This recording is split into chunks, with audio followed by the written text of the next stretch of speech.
Bavandimwe nshuti nkunda, tugeze mu gihe cya Adiventi, igihe cyo gukanguka tukava mu bikorwa by'umwijima, tugakora ibikorwa by'urumuri. Ese ni iki twakora kugira ngo turusheho kwitagatifuza?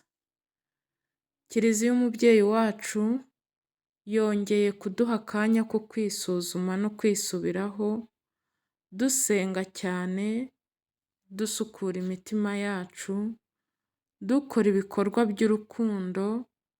Ibikorwa by'urukundo bikorwa mu buryo bwinshi, dusengera abarwayi, dusura imfungwa,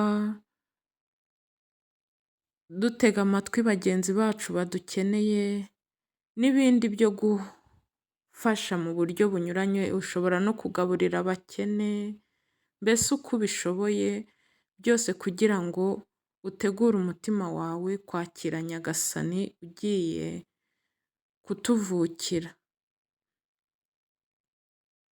kugira ngo kuri wa munsi twese dutegereje tuzagende twishimye nk'uko Dawudi yabiririmbye avuga ati: mbega ibyishimo igihe bambwiye ngo njye mu nzu y'Uhoraho.